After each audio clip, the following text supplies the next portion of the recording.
Tonight, I am excited that we have Westwood's senior pastor and founding pastor, Joel Johnson, with us, and Dr. Tim Johanson. And so, Joel, I'm going to throw it to you, and you can give a proper introduction to Tim. All right. Thanks, John. And thanks to you and your team for the good work you're doing with our kids in this COVID era. And you guys are really being creative and finding ways to connect. Really grateful for the good work you're doing. We're always delighted to have Dr. Tim Johanson with us, speaking from his home in Arizona and in Tucson, Arizona, in fact. And he's been a longtime friend. He and his wife, Susan, and Carrie and I have known each other for a long time. And he's spoken at Westwood several times and has been a member at Westwood until moving to Arizona, which I'm still dealing with that, Tim. But I bless you as you come. One of our phrases at Westwood is bless them when they come and bless them when they go, that we want to be a people of blessing in every situation. And for those who might be unfamiliar with Tim, he graduated from the University of Minnesota School of Medicine and then completed his pediatric residency at the University of North Carolina. He practiced in Minneapolis, where he focused on children with spectrum of behavioral problems, and then moved to Arizona, where he serves as the professor of pediatrics at the University of Arizona, teaching and mentoring the next generation of pediatricians. He's also developed an amazing curriculum for the pediatric residents on coaching parents when their kids experience behavioral problems. And Tim also directs the behavior clinic at Banner University Medical Center in inner city Tucson. And his research focuses on the effects of adverse childhood experiences on parenting and best interventions for kids growing up in toxic stress. He and Minneapolis psychologist Michael Anderson co-authored the book, Just the Essence of Raising Life-Ready Kids. And I hope you've been able to get that book through the promotions we've given over the last several years, as Tim has been with us and shared the pulpit at Westwood on many occasions. And so, Tim, I just want to say welcome. Great to see you again, and delighted that you can be with us for this webinar tonight. Thank you, Joel, for that kind introduction. I just love reconnecting with the Westwood family. I hope this is going to be a blessing and a useful session of time for people who are listening right now. So thank you. Yeah, it will be. And, our daily lives have been disrupted due to this pandemic on so many fronts. And you're on that front line, in fact. So I'm curious if you could just speak for a little bit into what you're seeing in kids and parents in your practice during this time. Yeah, we're seeing a tremendous amount of fear in both the kids and the parents.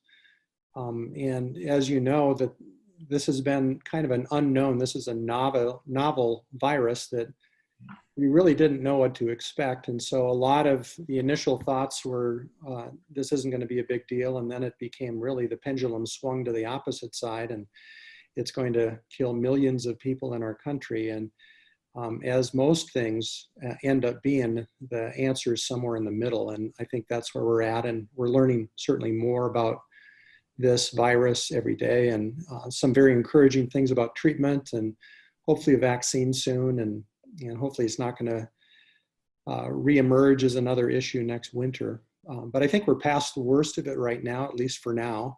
And again, we don't know what the future holds. So that's the hard part about this, is parents and kids kind of navigating this unknownness. Yeah, I know the intersection that I have with parents, there's a real need for hope for many of them. Some have kids where they seem to be hardly affected, and yet many have kids that are affected in great ways, or even subtle ways. We had, before recording one of our worship services recently, one of our leaders and staff members shared about their 6-year-old daughter at bedtime. And I want to read what their 6-year-old daughter said at bedtime. She said, "Every day I wake up in the morning and I come downstairs to eat my cereal. I look out the window and I think, what even is today? And I don't know what I'm doing or where I'm supposed to be. I get confused and my body feels weird."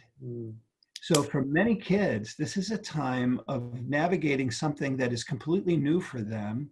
And I think the vulnerability and the gentleness that a parent brings to help deepen that bond of affection with their child is so important, but also to seize this as a beautiful opportunity to build blocks of life for children in this season. So speak a little bit about the need for teaching kids in this window. I think COVID-19 has really offered great opportunity for parents to teach their kids. The story you just told is really a great story, because this is an opportunity for parents to really reinforce with their daughter that sometimes we have to live in tension. And sometimes it's a societal tension, sometimes it's a personal tension, but it's something that is part of life. And the opportunity to teach how life sometimes works for kids is really an important thing. This is life. Sometimes it's not easy. Sometimes it kind of stinks. The fact that you can't go to school and see your friends, this is not very fun for anybody. And of course, different people at different ages aren't having fun in different ways. I think it also is an opportunity for parents to really focus on teaching resilience in their children. Now, of course, that kind of begs the question, as a parent, am I resilient? And I think it might even be an opportunity for parents who may not be particularly resilient to learn how to be resilient, so that their kids can also learn how to be resilient. And then, I think this really has shown us that we're really in very little control of our lives and of the world, and that there's a much bigger picture and a sovereign God that is overseeing all of this. And that's a really important thing to teach our kids too. Let's step into that a little bit, because clearly, what are some of the practices to help teach resilience? Because the how-to on that, if you're challenged in living out resilience yourself, it's hard to teach it to your kids. Do you have simple practical ways by which you encourage parents to learn resilience themselves, manage resilience, and live in that given space as an example and modeling to their children?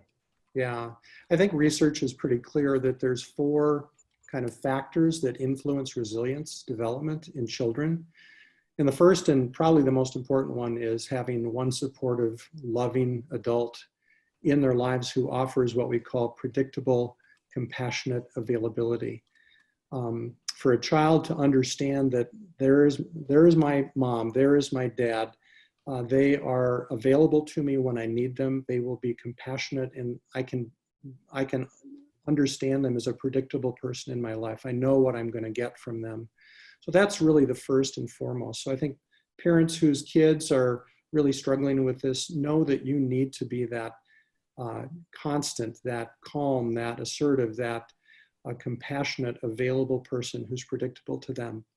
The second thing that research has shown for resilience development is really a sense of self-efficacy. And this is the ability to believe that you can do something, that you can make it through something.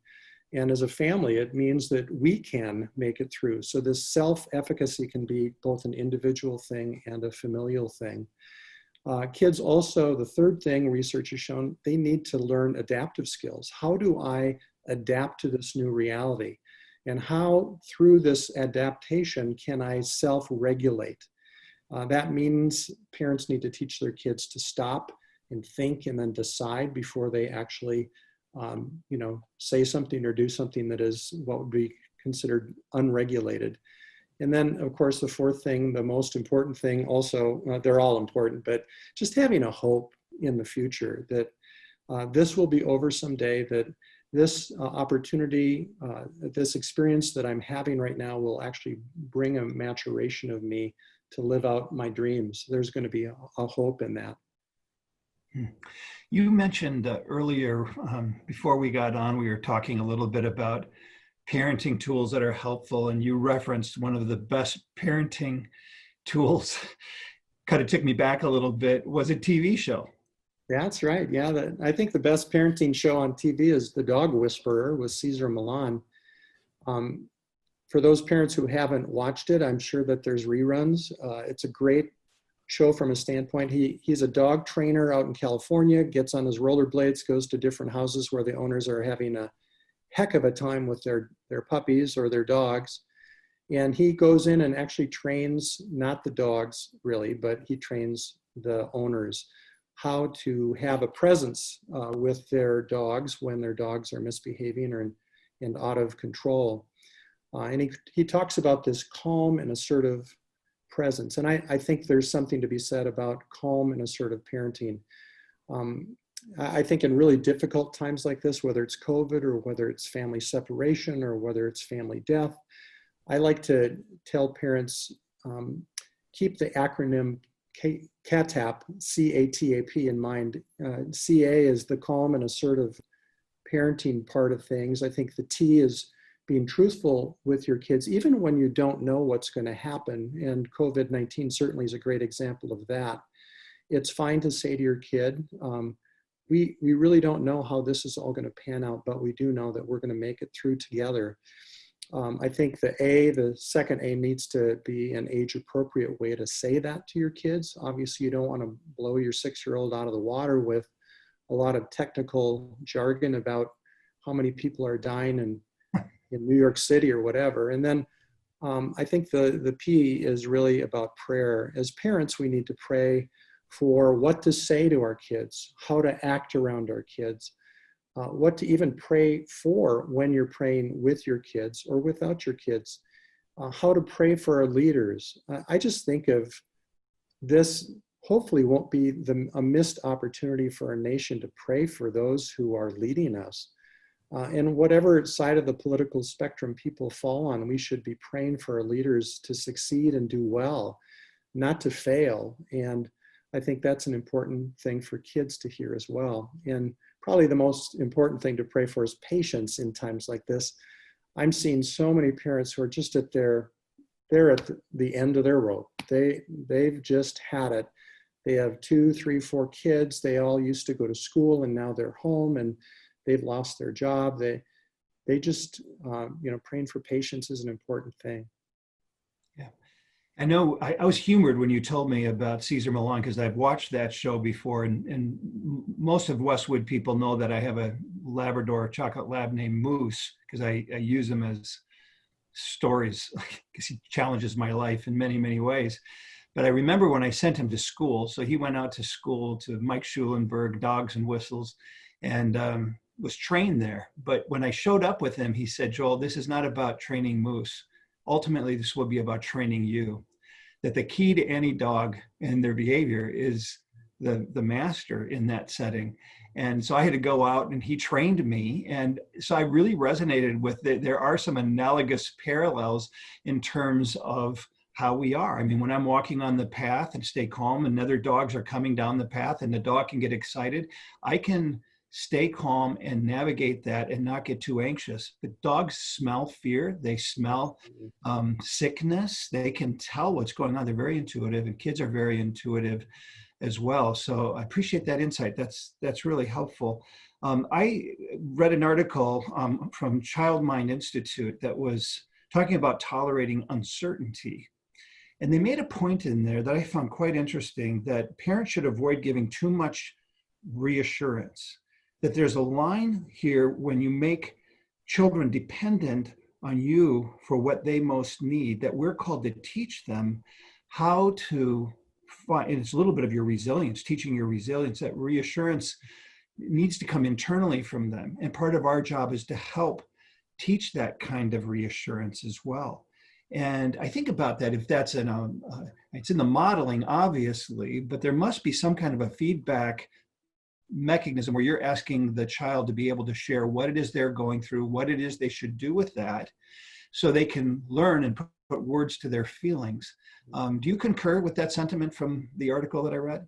No, I do. I think it's important to talk about how your kids are feeling about a particular experience of life, whether it's COVID or another experience. I think it's just important to make sure that parents don't overdo that and get over involved in talking about complex emotions when the kids may not be really requiring that or even asking for that. I think the living in the tension piece is so important, not only for us as adults, but as for kids. And they need to know from their parents that it's okay to feel uncomfortable. That's part of life. It's okay to not know. It's okay to wonder if this is all going to turn out okay. And it's not good to paint pies in the sky and be Pollyannas and tell our kids that everything's going to turn out just great, because we don't know that.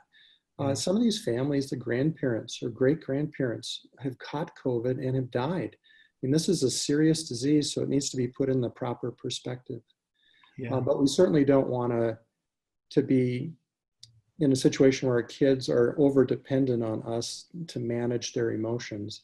We should be an emotional container for our kids, but we also need to let them experience emotions and be in the tension so that they can learn from that and grow up in that process. How important is structure and routine to the child, but also to the parent?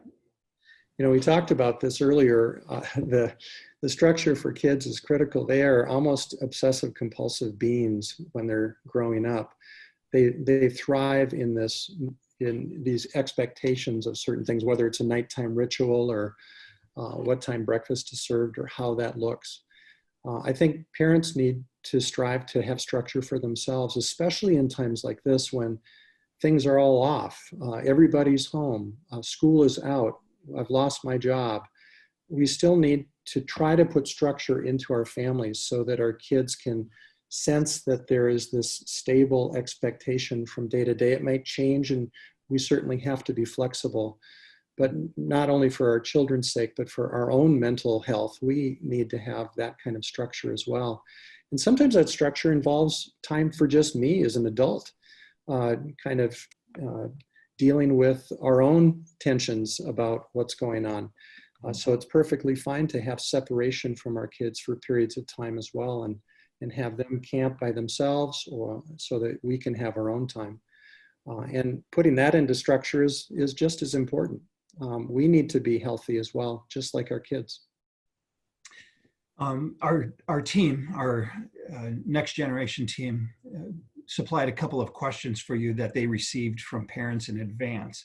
So I'll just tee this up a little bit. I'm going to raise these questions, and we want to be sure that those who are tuning in have an opportunity to ask the questions that are specific to their situation. So just give you a heads up, in a few minutes, we'll give you an opportunity to ask any questions that you might have of Tim. But one of the questions was, my child doesn't have anxiety about going out and hanging with friends during this crisis. How do I make sure they're responsible with physical contact with friends as things begin to open up again? You know, that's a great question, and it's a question that a lot of parents have. The truth about life, especially in times like this, is we are sometimes asked by people in authority to do precautionary things, such as social distancing or masking or refraining from contact, really to protect the vulnerable parts of our population, like the elderly and the immunocompromised. So this is a great question, because the teaching point here for our kids is that sometimes we have to do what's right, although inconvenient for us, in order to protect others in our society. And it's really an issue of sacrifice, isn't it? And sacrifice, and learning how to sacrifice your own wants and needs for the benefit of the greater whole is really an important part of a maturing young person. Yeah, and a maturing old person. And yeah, and you know, unfortunately, the news tends to show extremes. You know, where you have people who are really disregarding some of the precautionary measures that have been recommended, and I think that's just completely irresponsible. And likewise, you have people who, you know, haven't left their house in 3 months because they're afraid that there might be a COVID virus on the next wind that blows in their front entrance. And the truth is, you know, we have to live in the middle somewhere, be responsible while protecting those who aren't. I think what's hard is to see young people who are like, well, if I get it, it's going to be minor, so I don't have to worry about it. But the problem with that thinking is they could pass it on to somebody who could actually die from this. Yeah. Another question was, my student just graduated, and boy, our heart goes out to all these graduates. They're really navigating. I hope they seize it as an opportunity to really learn and let it be something that they can impact our culture around. But my student just graduated and is feeling anxiety about the unknown future. How do I help set them up well for the wins and losses they may experience in this coming year? I think it's really good. That's a great question. I just had the opportunity to speak to the graduating class at Westwood, and did a message for them around this, and that I said, I hope that as you move forward, that you'll tell amazing stories, but I pray that they won't first be the stories of all the things that you lost walking across the stage for a certificate or prom or whatever the case might be, but that they would be, stories that, that come out of what you seized as opportunities to make a difference in this world. Because I think this graduating class will have an edge up in seizing the hardship, because out of hardship comes innovation, new insight, wisdom.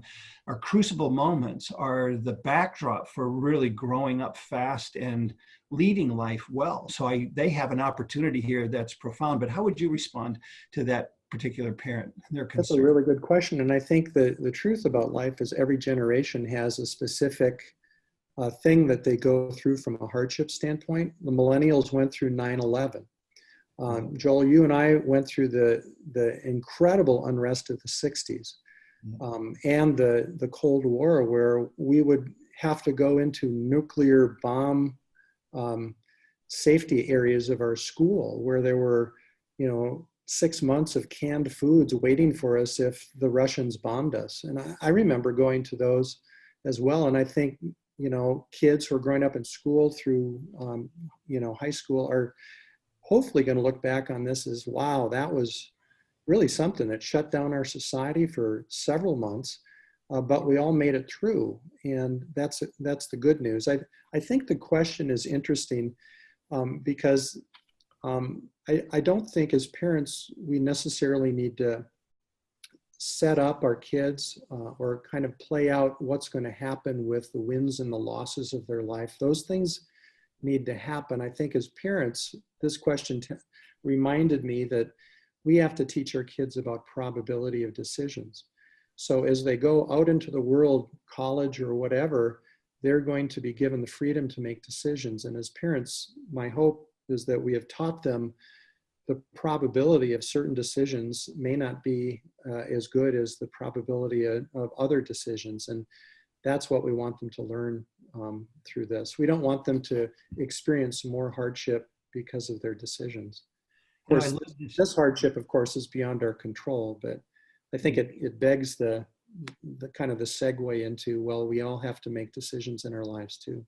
Yeah, I love this direction.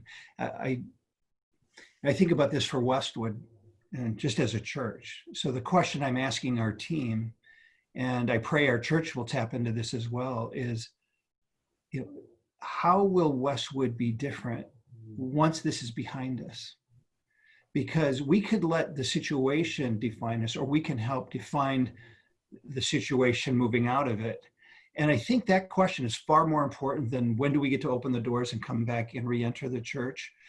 We have an opportunity unlike we've ever had in our history. And I think it's the same, if I have a graduate from my family, I would say in a year from now, how might your life be different? And to begin to think of the end in mind, as Stephen Covey would refer to, that we're actively mindful that a year from now, my life will be different. And I want to be different in good ways, better ways. But I have to be intentional around that. I have to set myself in motion with some directives, some goals that help me move in that direction so that the situation doesn't define us. It can be so overwhelming at times, it'd be easy to do that. I'm just going to throw this one at you.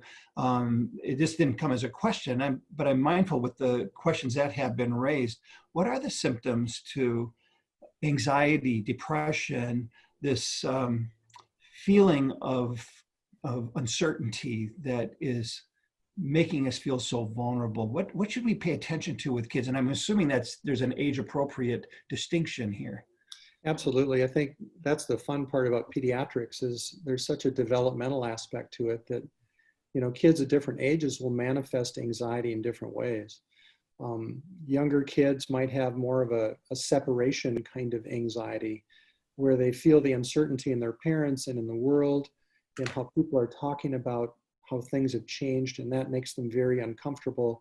And so they might be exhibiting separation anxiety from their parents. Some kids will be really moody and irritable because their whole routine has been thrown off. And I think a lot of adults are irritable and moody as well because their whole life has been thrown off too. I think a lot of kids will have psychosomatic kinds of complaints like headaches and stomach aches, body aches, things like that.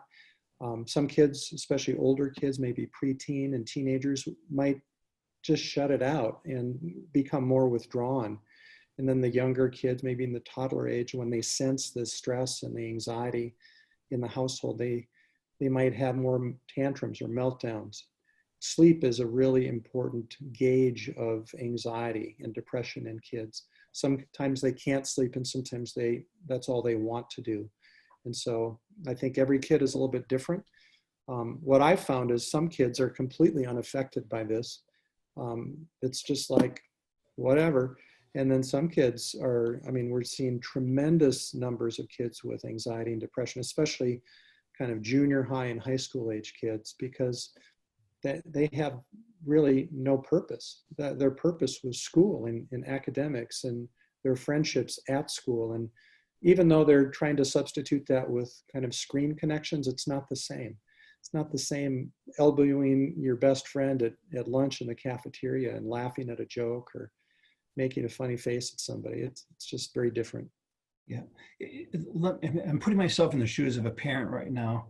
And I am a parent, but my kids are a little older, so I have to stretch back a little bit. But if I'm noticing these behavioral changes in my kid and I'm concerned, I understand establishing a calm presence. That's really important. Is it wise then to try to build a bridge wherein they would share what they're feeling? Do you try to encourage them to put words to their feelings as a next step? Yeah, and again, I think that depends on the age of the child. I think if the age is verbal and beyond, absolutely. It's important to try to get them to express what are they feeling. You need to be that emotional container for them. You need to be that sounding board, and they need to feel safe in that. And then I think if you're really concerned about their mental health from a standpoint of anxiety, it kind of affecting their relationships and how they're living life, it's really important to find help for them. And it might be connecting with your pediatrician or family physician first. And, there might need to be a short-term amount of individual counseling so that they can kind of work through maybe some of their thought distortions around COVID and around the world and how it's changed, and get a better perspective from a trained professional. Yeah. And you know this because of our relationship together too, but there's so many more tools today. And, one of our kids had a social anxiety disorder, and we just didn't tap into it early enough. With 4 kids, you just kind of think, you're going to grow up, you're going to just work your way through it. We know so much more today, and we waited until she was in 6th grade before we gave the attention that was really necessary. And we needed help. We needed other people to come alongside of us to help. And it ended up being tremendous help that we got from a family counselor that stepped into her life and our life and helped us know how to do it when you're uncertain about what to do. So I just give that as a word to encouragement. Sometimes you don't have to handle that alone, that uncertainty. There are resources there that you want to tap into. And your book is one resource, but there are also resources that Westwood can make available through the network that we have. And certainly if that's a desire of yours, I'd encourage you to connect with Jon Ditty, and he can help resource you with those specific needs along the way. I'm going to ask this last question. We're going to turn it over to those who are tuning in with us right now. So I'm not going to dominate. I just want positive stories, maybe 1 or 2 that you've heard of families through this that have been insightful, or something maybe I never thought of that might make a difference in helping deepen that bond between relationships of kids and parents and family members. I would say the 2 things that I've heard from parents about the positive things is the fact that they are developing new interests, not only as individuals in the family, but as a family. They're doing things now because they have the time to do things together. Which might be more physical outside kinds of stuff. It might be more inside stuff. I've heard of families that are starting to paint together. That would be a disaster in my situation from a standpoint of my paintings. But I think that's really cool that this has really opened up time, because people aren't overloaded anymore. They have the time to do those kinds of things if they're intentional about them and look at this as an opportunity to learn something new. The other thing I've heard is that neighborhoods tend to be a little bit more connected as well, even though it's not a physical connection. I mean, there's still social distancing, but through this time of tension and stress and unknownness, I know that a lot of people in different neighborhoods have really reconnected, or maybe connected for the first time with people that they really haven't had a lot to do with, a lot of conversation with. I find that on our walks, when Susan and I, go hiking with our dog, our neighbors, they want to talk. And before COVID, it was maybe a wave out the car window on the way to work or something. And now it's like, how are you doing? Are you handling this okay? And some are kind of quarantining in their houses because of their age, and some are, really expanding out and doing a lot more bike rides and hiking with their kids and doing chalk drawings on the sidewalks. And I mean, it's just good to see that a lot of people are using this as a great opportunity to do something very new. I think it's important to just attend to that for a moment, even maybe with the question, what do you want to preserve in the future because of what you've learned now? I go back to 9/11, which was the last major sociological shift that I remember that captured the attention of our nation. And we deepened that bond with our families. We went to church. We did all these things for like 3 months.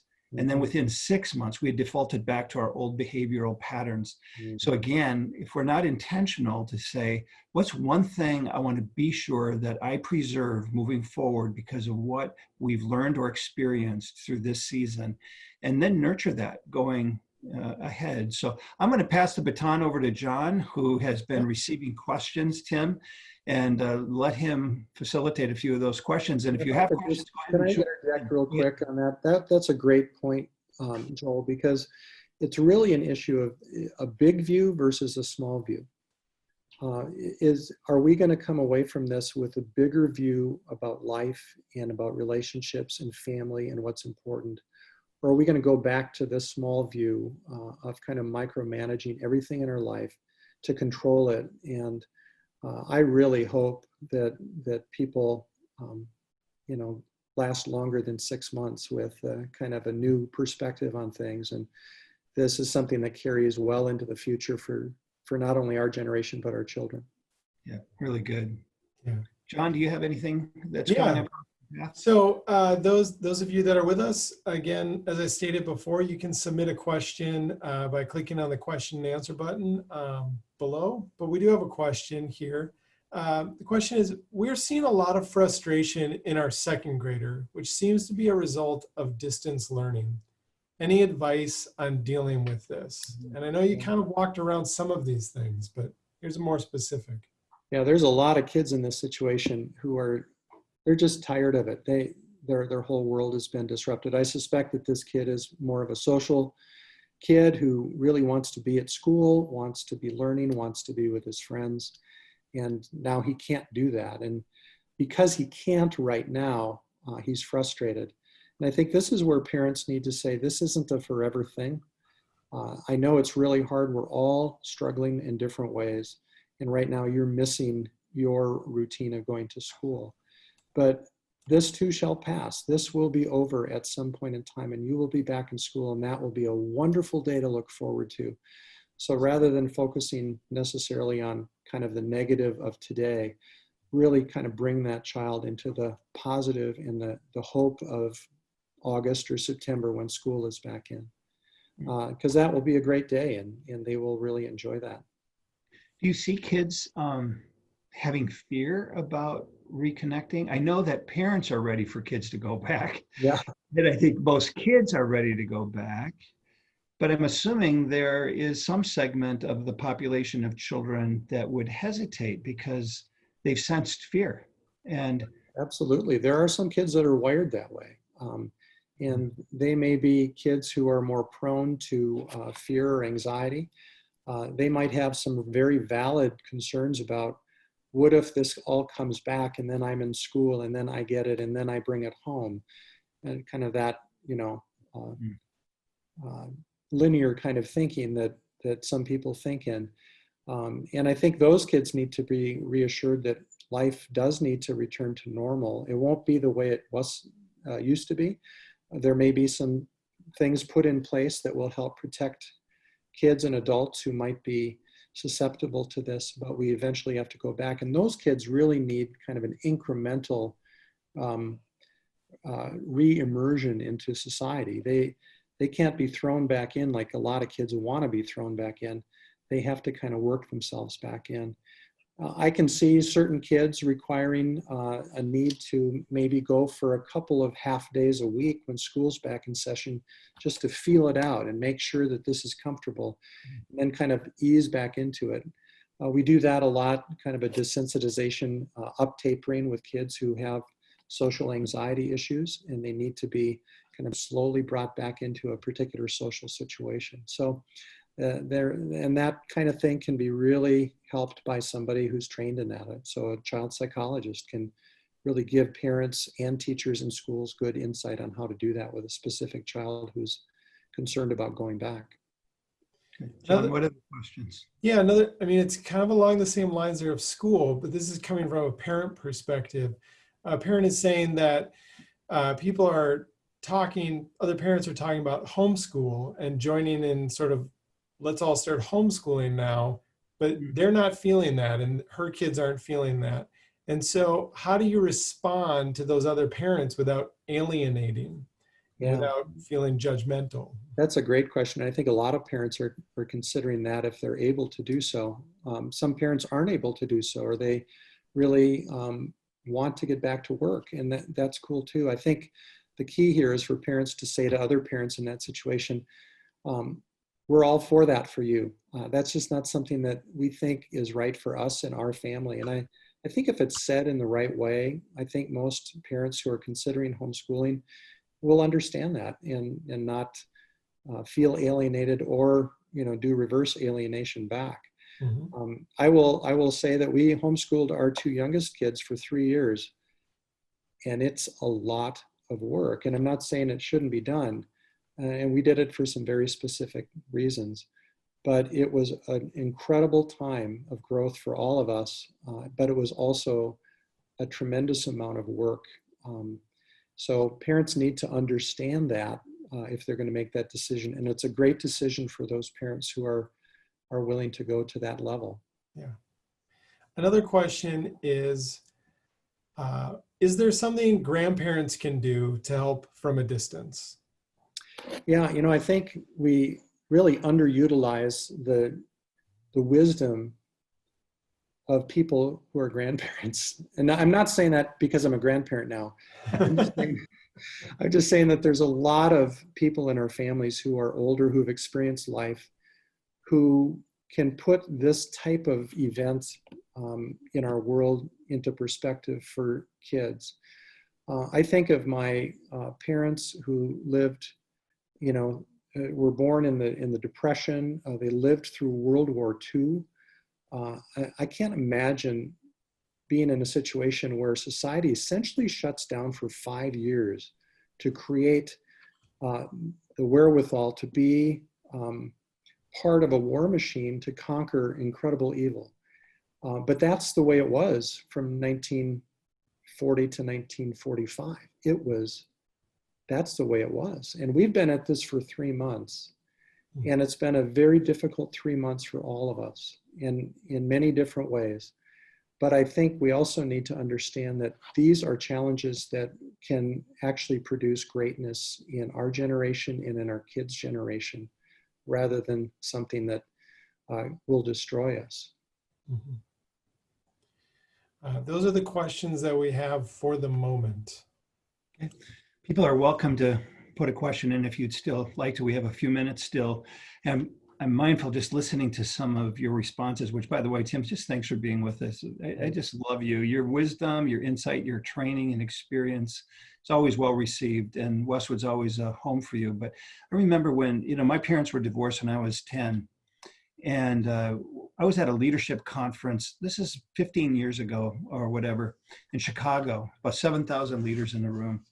And the speaker said something. You know how sometimes somebody says something and it's like an arrow comes from their mouth into your heart and it stops you cold. I couldn't hear anything else that he said. But he said that the crucible moments of your childhood will shape your life and your leadership more than any single force. Mm. And it caused me to go deep into my journey coming out of a divorce home as a 10-year-old boy, and how that shaped my life, but then how God brought people onto my path Mm. so that that divorce didn't dictate the direction of my life, but rather could be used to help me eventually mature in life. Now, I didn't connect all of that as a 10-year-old boy, but for me, that sense of like one of my, I would say, I'm very aware of my vulnerabilities and weaknesses, but I also have become aware of the things that are clearly gifts that God has given, or strengths. And one of them is to prevail through hard circumstance. I think that was the way of Jesus. He was a prevailer, not a survivor. And I learned that lesson from that experience, that traumatic experience as a young boy. In those days, you didn't talk openly about it. I think today we are talking openly, whatever the crisis might be. So we have a more global crisis today, but it impacts us personally. I think it goes back to what we talked about earlier. Seize this as an opportunity to teach the most important values of life, that God is with us, He's for us. We are in His mighty right hand. He'll take and lead us into the journey, and we get to teach our children how to trust Him in that. I don't know if you want to complement that in any kind of way with your own journey. But Yeah, my own journey, you probably know some of the details. I won't go into them, but the question I kind of grew up with is, am I going to just survive this? Or am I going to thrive? Am I going to be a survivor or a thriver? And I think it speaks to kind of the same thing you were talking about. This is a great opportunity to become a thriver in life, because you've now lived through something that's been very difficult. You've made it together. My hope for families is that at the end of this, you'll be able to look back and say, we did this. We made it through this better, stronger, more cohesive, and we did it together. And my hope is that that's how it all pans out. And I think, with God's help, that is possible. I think if we try to do this on our own and control the outcome, it's not going to look as nice in the end. yeah. But it's those experiences, those crucible moments. I think that's such a poignant term. Crucible moments are really what define us, and they can define us one way or the other. And the hope is that through COVID-19, parents can bring this experience in their kids to a great maturation process. Yeah. We've got one final question that just came in. If we feel like our kids are rolling with the punches and doing well, how do we check in without giving them the feeling that something's wrong? And these are 7, 10, and 12. Boy, first of all, they're very fortunate to have kids who roll with the punches and seem to be flexible. I think when your kid is thriving in life, it's a time to sit back as a parent and just enjoy it. You don't have to necessarily say or do anything other than to just say to them, you're really doing well in life. You're really coping well with COVID. And it's very fun for me to watch that. But if you ever need to talk about it, I'm here always. So I think that's the approach that I would take. But you don't have to get involved at this point, since it sounds like they're doing quite well with everything that's been going on. Well, thank you both so much. We're getting to the end of our time here.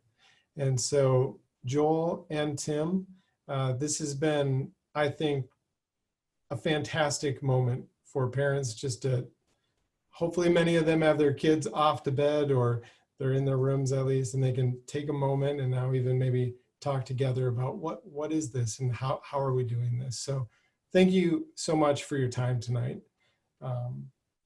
And thank you for everyone for joining us. Go ahead, Joel. Yeah, John, I'd just like to say something to those who are tuning in, and some may be, I'm assuming most of them are part of our church family. There may be guests that are coming, and that's terrific if you're there. I just want you to know that we're praying for you, and we know you're navigating a lot of uncertainty, and yet we walk with a God of certainty, that He has eyes to see what we cannot see, and we get to trust His view and try to follow Him to that end. But I want you to know that we are praying for you. And if you have questions, if we can resource you, let John know. that's a nice thing, right?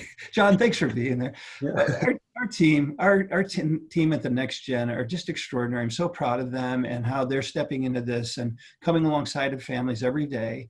And if we can come alongside of you, we'd be glad to do that. And then Tim, just want to say again, thank you for a long friendship and for just being available. Westwood is always a home to you. I want you to know that. And I feel like when we're together, we can talk for 3 or 4 hours and it feels like 30 minutes. It goes by so fast, but I always enjoy the rich fellowship and the insights and the blessings that God has brought in your life that you're sharing with us. So blessings to you and Susan and your family, and continue to be safe and well. And thank you, John. You can close us out, but to your whole team, just grateful for all that you guys are doing.